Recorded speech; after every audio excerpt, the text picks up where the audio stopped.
আবার একটা long blog নিয়ে চলে এলাম। এটা আমাদের দুর্গাচণ্ডীতলার ঠাকুর।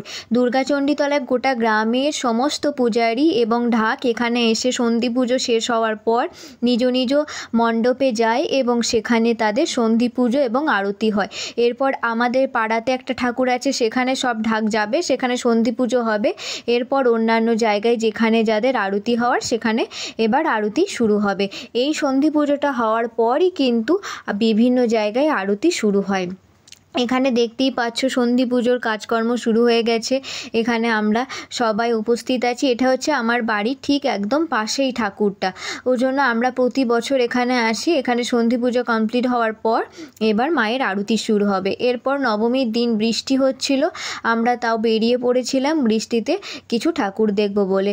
এখানে খুব সুন্দর লাইট করেছে, দেখতেই পাচ্ছ। এটা হচ্ছে আমাদের কোথায় তালবোনাপাড়ের পুজো, আর এটা বটতলায়। এরপর দশমী চলে এলো, দশমী মানেই বিষাদের সুর বেজে উঠলো, ঘট বিসর্জন শুরু হয়ে গেল। এটা ওই যেখানে দেখালাম সেকেন্ড টাইম যেখানে সন্ধি পুজো হয় সেখানকার ঠাকুরটা আমাদের গলির মধ্যে দিয়েই, আমাদের একদম পাশেই, তাই আমি জানলা থেকে এই ভিডিওটা নিয়েছি। তখনও রেডি হতে পারিনি। তারপর আবার যখন ঠাকুর ঘুরে এলো তখন আমরা ঠাকুরকে আবার ভালো করে প্রণাম করেছিলাম। এখানে ঠাকুর একবার গ্রামের ভিতর দিয়ে ঘুরতে যাচ্ছে, তারপর বিসর্জনের জন্য যাবে। এখানে ঠাকুর বেরোচ্ছে, গলিটা খুব বেশি বড় নয়, ওই জন্য একটু কষ্ট করেই বেরোতে হয়। তারপর আমরা গেলাম রেডি হয়ে ঠাকুরের, আমাদের সামনের পাড়ার না, আমাদের বাড়ির সামনে ঠাকুরটা আমাদের বরণ করছে সব পিসিরা কাকিমারা, সেটা দেখার জন্য মাও ছিল। এরপর একের পর এক ঠাকুর বিসর্জন হতে চলে গেছে। আমাদের বাড়িটা যেহেতু রাস্তার ধারে, তাই আমাদের বাড়ির ওপর দিয়েই সব ঠাকুর বিসর্জন হতে যায়, ওই জন্য আমাদের আর বাইরে যেতে হয় না। আমরা বাড়ির সামনে ওখানেই সবাই মিলে দাঁড়ায়, বোম ফাটায়, এসবই করি। এখানে দেখছো খুব মজা, এদের খুব আনন্দ, সকলে খুব আনন্দ করে আজকের দিনে। গ্রামের গোটা পাড়ার মহিলারা সকলে বেরিয়ে আসে এবং খুব আনন্দ করে। দেখতে পাচ্ছ এখানে নাচ গান হচ্ছে, আর একের পর এক ঠাকুর একটার পর একটা চলেই আসবে। আমি যদিও 9:30 পর্যন্ত দেখেছি, পুরোটা আমার দেখা হয়নি। এরপর আমি ওপর থেকেই দেখছিলাম, আর বাইরে থাকা হয়নি। এরপর একের পর এক ঠাকুর চলে আসে, একসাথে 4-5টা করে ঠাকুর আসে, আবার কিছুক্ষণ পর পর আবার আসে একসাথে।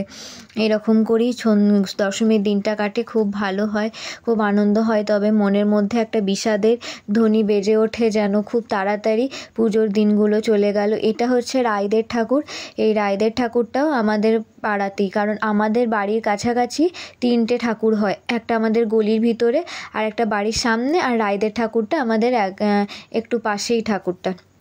এটা হচ্ছে 3 মূর্তির ঠাকুর, এটাও খুব সুন্দরভাবে সাজায়, এটাও দেখতে খুব সুন্দর লাগে। সব ঠাকুরগুলোকেই কিন্তু খুব সুন্দরভাবে ঠাকুর তৈরি করে, দেখতে খুব ভালো লাগে। এরপর এরা একটু আনন্দ করে নিচ্ছে, ঢাকের তালে বেশ নিচে উঠছে সকলে মিলে। এরপর এদিকেও একটা ঠাকুর আসছে, বলছি না চারিদিকে ঠাকুর আসে, তখন আমরা কেবল বাইরে থাকি, আমাদের আর কোথাও যেতেও হয় না, বেশ রাস্তার ওপর দিয়ে ঠাকুরগুলো যায়। দশমীর দিনে সব ঠাকুর বিসর্জন হয় না, দশমীর দিন প্রায় বাড়ির প্রত্যেকটা ঠাকুর বিসর্জন হয়, আর ক্লাবেরও কিছু কিছু ঠাকুর বিসর্জন হয়। এখনও 4-5টা ঠাকুর আছে যেগুলো একাদশীর দিন বিসর্জন হবে। একাদশীর দিনই শেষ বিসর্জন, একাদশীর দিনের মধ্যেই আমাদের এখানকার ঠাকুর বিসর্জন কমপ্লিট করতে হয়। এটাই আমাদের আর কি, থানা থেকে আর কি পারমিশন আর বেশি পাই না, একাদশী পর্যন্তই পাই।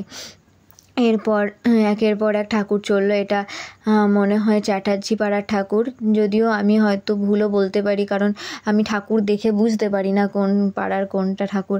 এবার আমি ঠিকঠাক মতো কোন পাড়াগুলো চিনতেও পারি না, তো বেশ একের পর এক ঠাকুর যাচ্ছে। আমি যতগুলো পেরেছি ভিডিও বানানোর চেষ্টা করেছি, তোমাদেরকে দেখানোর চেষ্টা করেছি, আশা করি তোমরাও দেখে বুঝতে পারবে।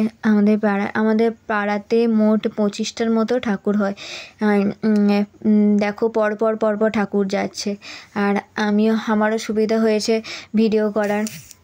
একের পর এক ঠাকুর যাচ্ছে এবং সব গোটা পাড়ার মহিলারা ক্লাবের ঠাকুরগুলোতে বাড়ির ঠাকুরগুলোতে গোটা বাড়ির মহিলা, তারপরে ছোট বাচ্চারা, ছেলেরা সবাই বেরিয়ে পড়েছে আনন্দ করে।